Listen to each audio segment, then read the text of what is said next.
Hello students, हमारी आज की वीडियो का टॉपिक है रेजोनेंस स्ट्रक्चर्स। केमिकल बॉन्डिंग में हम ये अपना नेक्स्ट जो टॉपिक है इसको आज करेंगे इस वीडियो में। रेजोनेंस स्ट्रक्चर्स क्या होते हैं पहले ये समझना ज़रूरी है। स्ट्रक्चर तो आपको पता ही है, what is meant by structure means कोई भी आप मोलिक्यूल है उसका अगर स्ट्रक्चर बनाते हो कि उसमें किस तरह से जो एटम्स हैं एक मोलिक्यूल के सेंट्रल एटम के चारों तरफ किस तरह से डिस्ट्रीब्यूटेड हैं, किस तरह से अरेंज्ड हैं।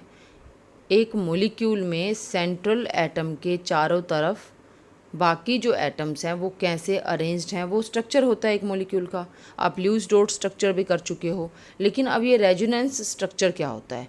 रेजोनेंस स्ट्रक्चर मीन्स कई बार क्या होता है कि कोई एक मोलिक्यूल है, हम उसका स्ट्रक्चर बनाते हैं, ठीक है, तो उसमें जो बॉन्ड लेंथ्स हैं, अलग अलग बॉन्ड्स की लेंथ्स हैं, ठीक है, वो अगर हम उनको एक्सपेरिमेंटली फाइंड करने की कोशिश करते हैं, चाहे वो बॉन्ड लेंथ है, बॉन्ड एंगल हैं या बॉन्ड एंथैल्पी हैं, ठीक है, वो डिफरेंट आती हैं एक्सपेरिमेंटली। जो हमारा स्ट्रक्चर बता रहा है उसके अकॉर्डिंग कुछ और होनी चाहिए, लेकिन एक्सपेरिमेंटली जब हम उनको डिटरमाइन करते हैं, एक्सपेरिमेंटली जब हम उनको फाइंड करते हैं तो वो वैल्यूज़ कुछ और आती हैं।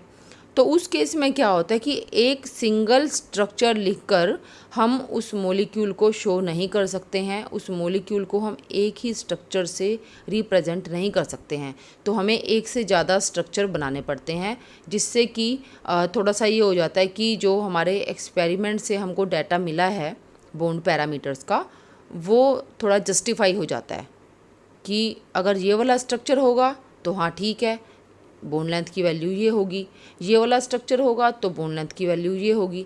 इस तरह से एक से ज़्यादा स्ट्रक्चर्स जो हैं वो उस एक्सपेरिमेंटल रिजल्ट्स को एक्सप्लेन करते हैं, ठीक है। और यही जो एक फिनोमिनन है, यही जो प्रोसेस है कि when a single molecule can not be represented by a single structure, ठीक है, it has to be represented by a number of structures, तो उसको हम रेजोनेंस कहते हैं, ठीक है। और जो ये सारे स्ट्रक्चर्स हैं एक से ज़्यादा जो हम बनाते हैं उनको बोलते हैं कैनोनिकल फॉर्म्स या फिर resonating structures. They are known as canonical forms और रेजोनेटिंग स्ट्रक्चर्स। तो हम इसको थोड़ा सा, मेरे को आपको ये रेजोनेंस के बारे में बताना था, इसलिए मैंने इसी से स्टार्ट किया है। इसके बाद हम इसमें देखते हैं, ये मैंने यहाँ पर लिखा भी है, sometimes it is not possible to explain the experimentally determined parameters of a molecule by a single Lewis structure. Two or more structures collectively can explain those parameters. दो स्ट्रक्चर्स भी हो सकते हैं, दो से ज़्यादा स्ट्रक्चर्स भी हो सकते हैं, ठीक है। तो वो जो हमें एक्सपेरिमेंट से जो पैरामीटर्स की वैल्यूज़ मिली हैं उनको वो इकट्ठे एक साथ एक्सप्लेन कर सकते हैं। And that time A structure can be taken which is hybrid और रिजल्ट ऑफ ऑल दो स्ट्रक्चर। उस केस में क्या है, जो हमने ये स्ट्रक्चर्स दो या दो से ज़्यादा बनाए तो उन सभी स्ट्रक्चर का एक स्ट्रक्चर उनसे मिलाकर, उनको मिलाकर हम एक स्ट्रक्चर बनाते हैं जिसको कि हाइब्रिड बोला जाता है, ठीक है। और रिजल्ट ऑफ दीज स्ट्रक्चर्स, या तो उसको बोला जाता है कि वो इन कैनोनिकल फॉर्म्स का हाइब्रिड है या उनका रिजल्ट है। तो हम वैसे हाइब्रिड ही बोलते हैं, रेजोनेंस हाइब्रिड, ठीक है। तो इसके लिए मैं आपको एक एग्जांपल से समझाती हूँ। अब देखो हमारे पास एग्जांपल है ओजोन का, O3। हम इसका ल्यूइस डॉट स्ट्रक्चर भी कर चुके हैं, तो यहाँ पर भी आपकी ल्यूइस डॉट स्ट्रक्चर बनाने की प्रैक्टिस हो जाएगी अच्छे से। जैसे इसका ल्यूइस डॉट स्ट्रक्चर बनाने के लिए आपको अगर पॉइंट्स याद हैं, स्टेप्स याद हैं कि कौन कौन से स्टेप्स हमें फॉलो कर रहे हैं for making Lewis dot structure of any molecule, हम उसी के अकॉर्डिंग करेंगे। तो ओजोन जो है, ओजोन में total number of valence electrons हमें पहले फाइंड करने हैं। वी नो ऑक्सीजन का एटॉमिक नंबर इज़ 8, ठीक है, और वैलेंस इलेक्ट्रॉन्स हैं इसमें 6, तो total number of valence electrons क्या हो गए 18। तो अब हमारे पास 18 इलेक्ट्रॉन्स हैं ओजोन का स्ट्रक्चर बनाने के लिए। तो इसको हम इस तरह से बनाते हैं। तो यही मैंने आपको बताया था कि कैसे हमें बनाना है। 3 हमें ऑक्सीजन ऐसे अरेंज कर लेनी है।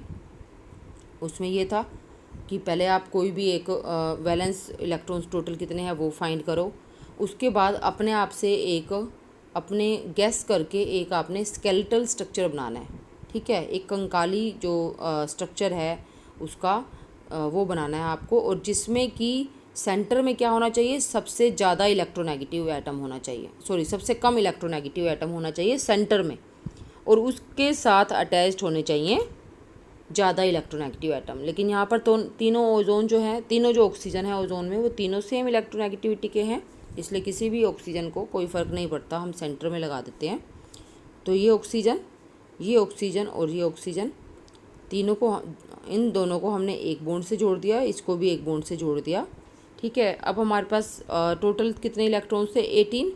आप देखो यहाँ पर 2 इलेक्ट्रॉन्स यूज़ हो गए, 2 इलेक्ट्रॉन्स यहाँ यूज़ हो गए, 4 हो गए यूज़। ठीक है, तो बाकी हमारे पास बचे 14 इलेक्ट्रॉन्स। अब हमें जो बाहर के जो एटम्स हैं, यानी कि ये ऑक्सीजन जिसको कि मैंने नंबर 1 दिया है, और ये ऑक्सीजन जिसको नंबर 3 दिया है, उनके ऑक्टेट कंप्लीट करने हैं।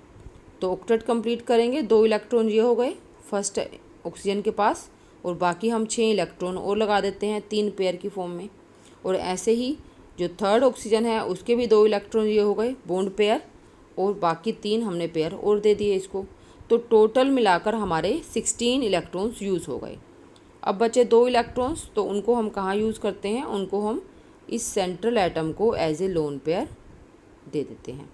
ठीक है, तो हमारा जो स्ट्रक्चर है वो इस टाइप का आ जाता है। लेकिन अगर हम अब इस स्ट्रक्चर में देखें तो जो ऑक्सीजन हमारा सेकंड नंबर पर है उसका ऑक्टेट तो कंप्लीट नहीं हुआ, उसके पास सिर्फ 6 इलेक्ट्रॉन्स हैं, 2 as lone pair and 4 as bond pairs. ठीक है, तो ये सिर्फ इसके पास 6 इलेक्ट्रॉन्स हैं, तो 2 इलेक्ट्रॉन्स की कमी है, इसलिए चाहे हम फर्स्ट ऑक्सीजन के चाहे थर्ड ऑक्सीजन का एक पेयर जो है यूज़ करते हैं डबल बॉन्ड बनाने के लिए, और हमें ये स्ट्रक्चर मिल जाता है। ठीक है, ये स्ट्रक्चर हमें मिल गया। और इसमें मैं आपको बताऊंगी कि जो बॉन्ड लेंथ होती है ना डबल बॉन्ड की, ऑक्सीजन डबल बॉन्ड की बॉन्ड लेंथ है 121 पिकोमीटर, और ऑक्सीजन सिंगल बॉन्ड की है 148 पिकोमीटर। ठीक है, अब आप देखो कि क्योंकि तीनों ऑक्सीजन सेम है, हम सेंट्रल ऑक्सीजन को वहीं रखते हैं। ठीक है, लेकिन हम ये जो डबल बॉन्ड है ना, डबल बॉन्ड को कभी इस ऑक्सीजन के साथ भी दे सकते हैं, थर्ड के साथ भी, और फर्स्ट के साथ भी दे सकते हैं। आप ये देखो, ये मैंने यहाँ पर इस तरह से कर दिया हमारा। आप अगर ये देखोगे कि मैंने इसको दिया है स्ट्रक्चर 1, अब ये देखो ये स्ट्रक्चर 1 है। ठीक है, मैंने इसको फर्स्ट स्ट्रक्चर का नाम दिया है। यहाँ पर फर्स्ट और सेकंड ऑक्सीजन में डबल बॉन्ड है, लेकिन यहाँ पर सेकंड और थर्ड ऑक्सीजन में डबल बॉन्ड है, तो इसकी बॉन्ड लेंथ हो गई 121 और इसकी हो गई 148। लेकिन एक्सपेरिमेंट्स जो किए गए ना, एक्सपेरिमेंट से ये मिला कि जो दोनों ही बॉन्ड्स हैं उनकी बॉन्ड लेंथ जो है वो सेम है, और सेम है तो वो सेम बॉन्ड लेंथ क्या है, वो सेम बॉन्ड लेंथ है 128 पिकोमीटर। ठीक है, अगर हम स्ट्रक्चर 1 बनाते हैं या स्ट्रक्चर 2 बनाते हैं, दोनों से दोनों बॉन्ड्स की बॉन्ड लेंथ डिफरेंट आती है, लेकिन एक्सपेरिमेंटली ये पाया गया कि दोनों बॉन्ड्स की बॉन्ड लेंथ सेम है, और वो है 128 पिकोमीटर। तो इसका मतलब क्या है कि ना तो जो स्ट्रक्चर 1 है वो एक्चुअल स्ट्रक्चर है, ना ही स्ट्रक्चर 2 एक्चुअल स्ट्रक्चर है, दोनों में से कोई भी एक्चुअल स्ट्रक्चर नहीं है। और दोनों ही स्ट्रक्चर में जो ऑक्सीजन बॉन्ड्स हैं वो ना तो सिंगल बॉन्ड हैं ना ही डबल बॉन्ड हैं, वो सिंगल और डबल बॉन्ड के बीच के हैं। क्योंकि आप देखो, सिंगल बॉन्ड की जो बॉन्ड लेंथ है वो है 148 और डबल की है 128, लेकिन जो एक्चुअल बॉन्ड लेंथ है वो है 128 पिकोमीटर, यानी कि वो सिंगल बॉन्ड से कम है लेकिन डबल बॉन्ड से ज़्यादा है, इसका मतलब दोनों के बीच की है।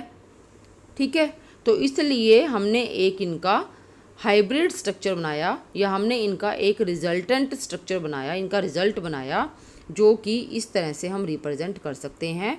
और इसके अकॉर्डिंग इसमें अगर हम देखेंगे कि ये भी 1.5 और ये भी 1.5, वैसे 1.5 बॉन्ड होता नहीं है, लेकिन हम उसको ऐसे रिप्रेजेंट कर सकते हैं, और इनकी बॉन्ड लेंथ इस केस में सेम हो जाएगी 128 पिकोमीटर। ठीक है, तो अब हमें क्या करना है, जब हमने रेजोनेटिंग स्ट्रक्चर्स भी बना दिए, स्ट्रक्चर 1 और स्ट्रक्चर 2, उनको कैनोनिकल फॉर्म्स या रेजोनेटिंग स्ट्रक्चर्स कहा जाता है। ठीक है, और जो ये स्ट्रक्चर 3 है इसको रेजोनेंस हाइब्रिड कहा जाता है उन दोनों का। तो अब हम इन तीनों को एक साथ हमें रिप्रेजेंट करना है, तो हम इन तीनों को एक साथ ऐसे रिप्रेजेंट कर सकते हैं। हमने स्ट्रक्चर 1 बनाया, स्ट्रक्चर 2 बनाया, जितने भी रेजोनेटिंग या स्ट्रक्चर्स या कैनोनिकल फॉर्म्स होते हैं ना, उनके बीच में हम ऐसा एरो लगाते हैं। आपको याद रखना है, ये ऐसा एरो लगाते हैं। और जो हाइब्रिड स्ट्रक्चर होता है, इन रेजोनेटिंग स्ट्रक्चर्स को हम रखते हैं इस स्क्वायर ब्रैकेट में, और इनके साथ ये 3 लाइंस लगाकर हम रेजोनेंस हाइब्रिड को प्रेजेंट करते हैं, शो करते हैं। ठीक है, तो आपको ये इस तरह से इसको दिखाना है। तो third structure is resonance hybrid of structure 1 and 2। Structure 1 and 2 are known as canonical forms और रेजोनेटिंग स्ट्रक्चर्स, मीन्स ये दोनों। ठीक है, and structure 3 is resonance hybrid of structure 1 and structure 2।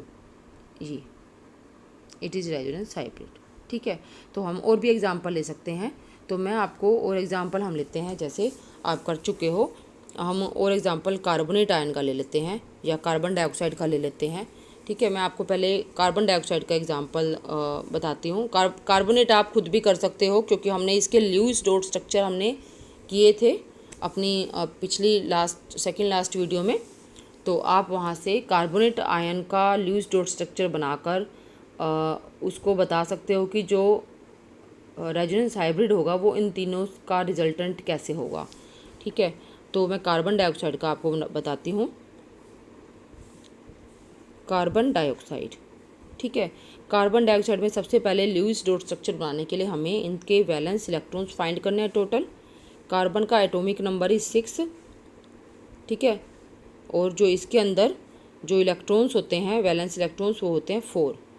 एक ऑक्सीजन के अंदर वैलेंस इलेक्ट्रॉन अभी हमने देखे वो होते हैं 6, और 2 के अंदर क्या हो जाएंगे 2 × 6, and this is equal to 12 and 4 16 valence electrons. तो हमारे पास 16 वैलेंस इलेक्ट्रॉन्स अवेलेबल हैं इसका ल्यूइस डॉट स्ट्रक्चर बनाने के लिए।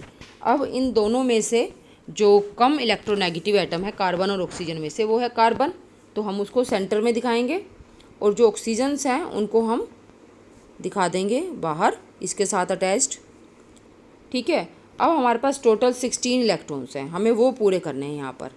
तो 16 इलेक्ट्रॉन्स में से जो हमारे 4 इलेक्ट्रॉन्स हैं ये यहाँ यूज़ हो गए।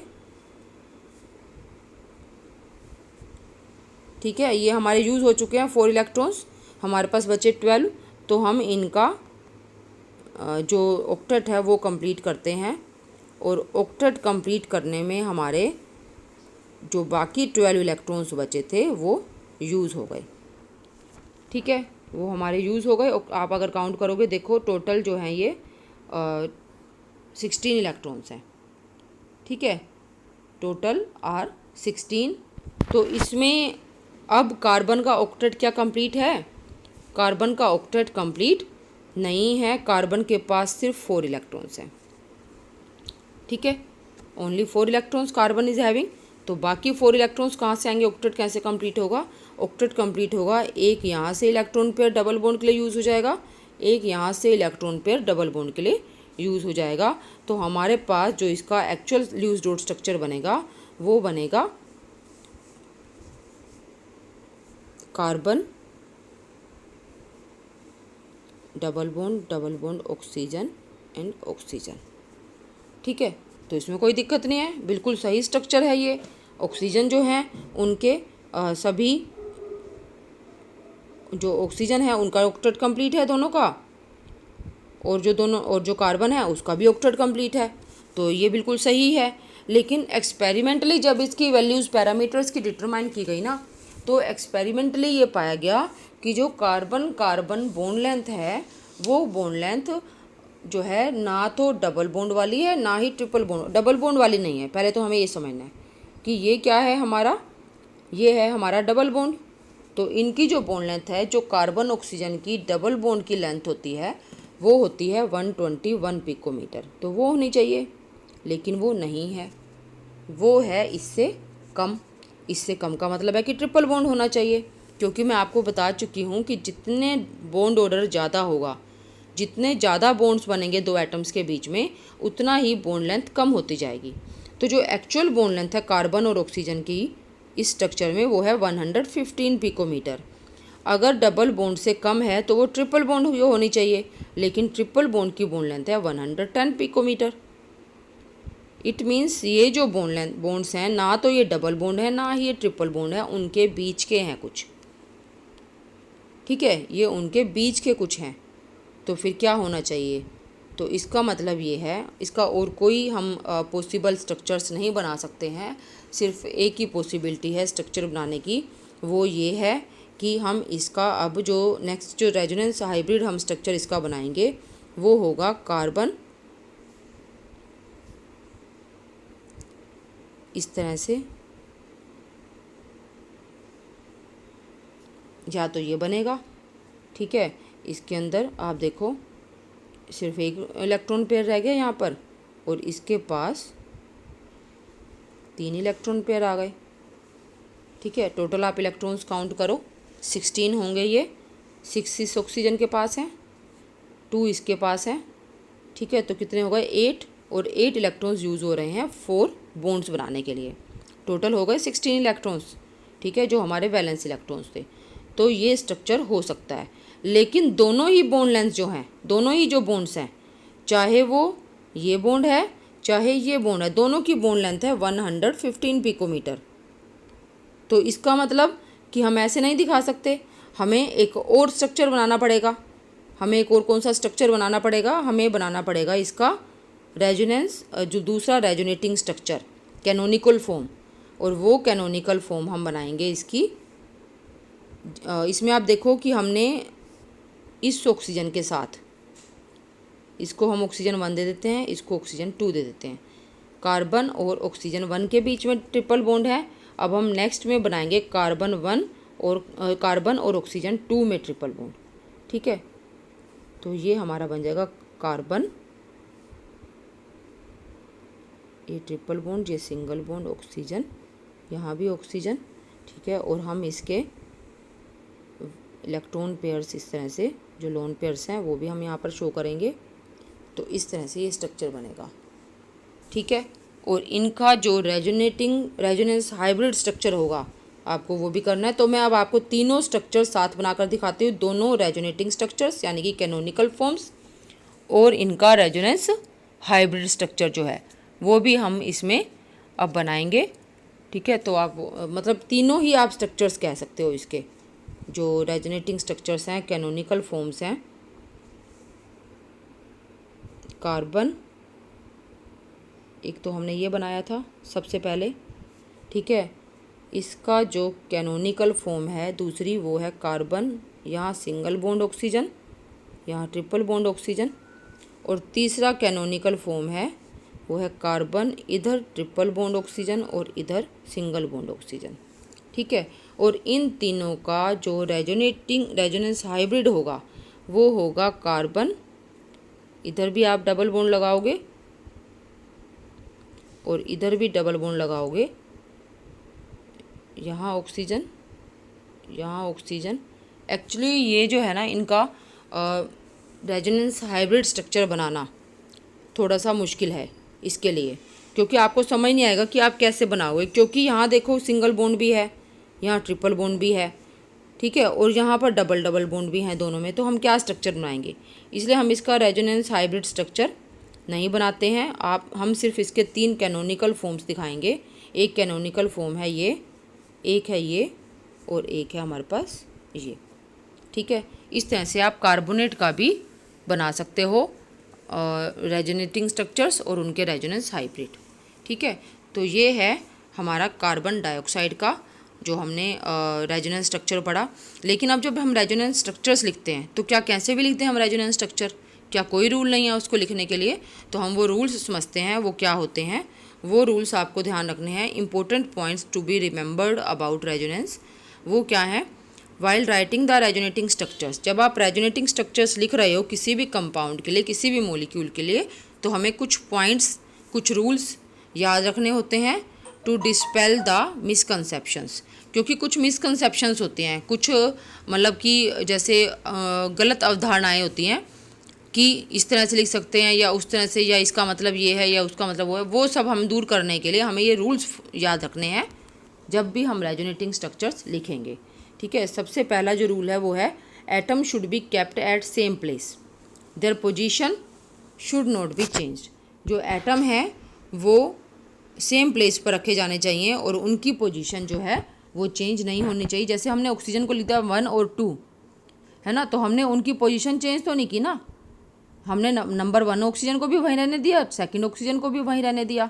तो एटम्स जो हैं वो हमेशा सेम प्लेस पर रखे जाएंगे, उनकी पोजीशन हम चेंज नहीं करेंगे, आपस में भी चेंज नहीं करेंगे कि 1 की जगह पर 2 रख दिया, 2 की जगह पर 1 रख दिया, ऐसा भी हम नहीं करेंगे। सेकेंड पॉइंट है only electrons of pi bonds और lone pairs can be moved from one atom to another at adjacent position. अगर हम पाई बॉन्ड्स के या लोन पेयर्स को हम मूव करते हैं एक जगह से दूसरी जगह, यानी कि एक एटम से दूसरे एटम के पास लेकर जाते हैं, तो हमें ये ध्यान रखना है कि हम सिर्फ पाई इलेक्ट्रॉन्स को यानी कि डबल बॉन्ड्स को और लोन पेयर्स को मूव कर सकते हैं, और वो भी सिर्फ साथ साथ वाले एटम्स पर। ये नहीं है कि एक एटम से उठाकर हम जो 4th 5th पोजीशन पर रखा हुआ था उसके पास इलेक्ट्रॉन्स को ले गए। अगर आप स्ट्रक्चर देखोगे ये वाला ऊपर जो मैंने बनाया, तो आप यहाँ पर देखो कि हमने इनकी जो लोन पेयर्स हैं उनकी पोजीशन या डबल बॉन्ड की पोजीशन चेंज की है ना।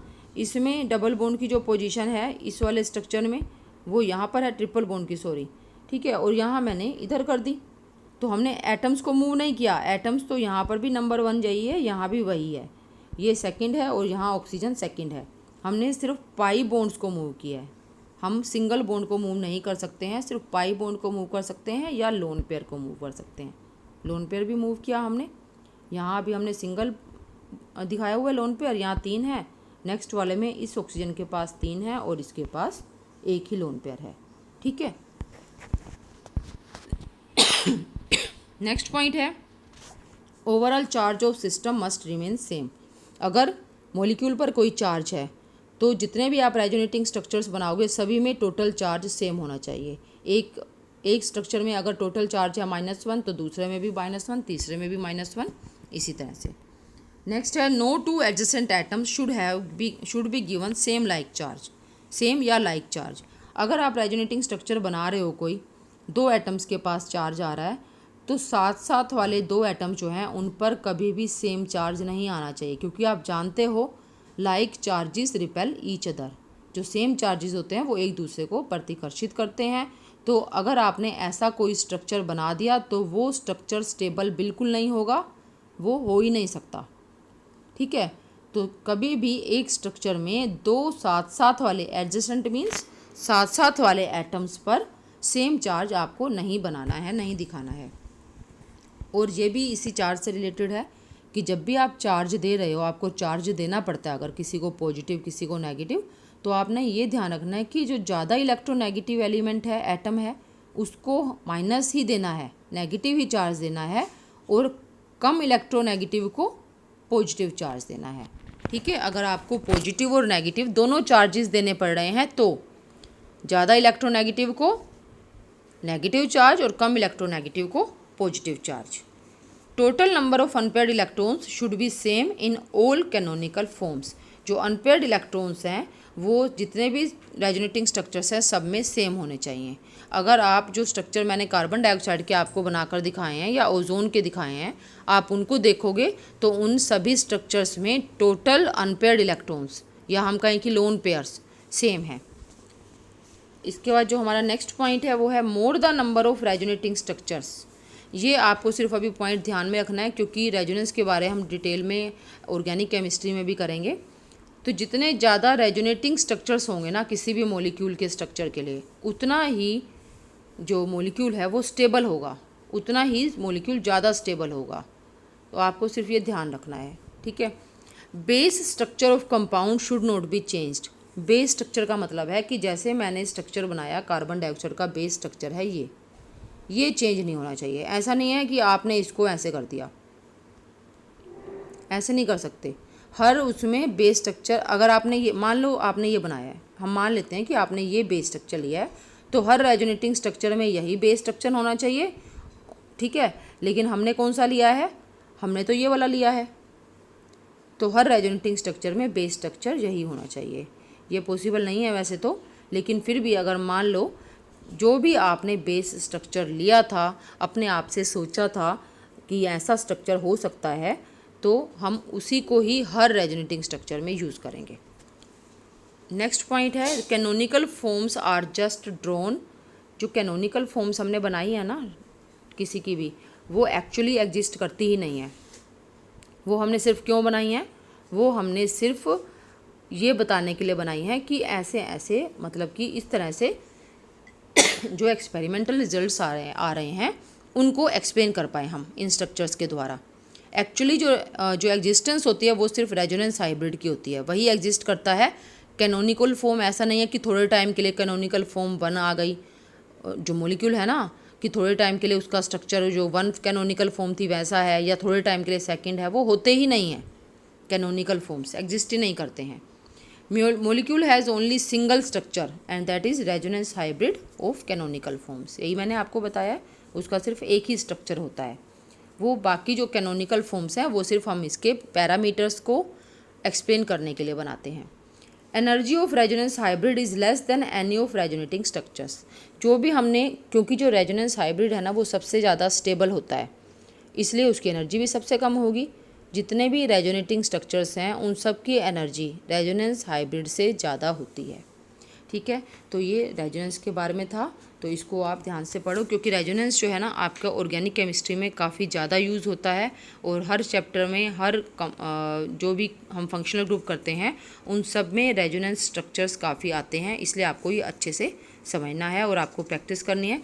प्रैक्टिस के लिए आप कार्बोनेट आयन का और नाइट्रेट आयन का, इनके रेजोनेटिंग स्ट्रक्चर्स बनाकर देख सकते हैं, नाइट्रोजन डाइऑक्साइड का बनाकर देख सकते हैं। ठीक है, और उनको जो है आप मेरे से शेयर कर सकते हो, मैं आपको चेक करके बताऊंगी ठीक है या नहीं है। कार्बोनेट आयन का तो एनसीईआरटी की बुक में भी दिया हुआ है, आप वहाँ से भी उसको चेक कर सकते हो। पहले अपने आप से ट्राई करो और फिर उसको चेक करो वहाँ से। ओके।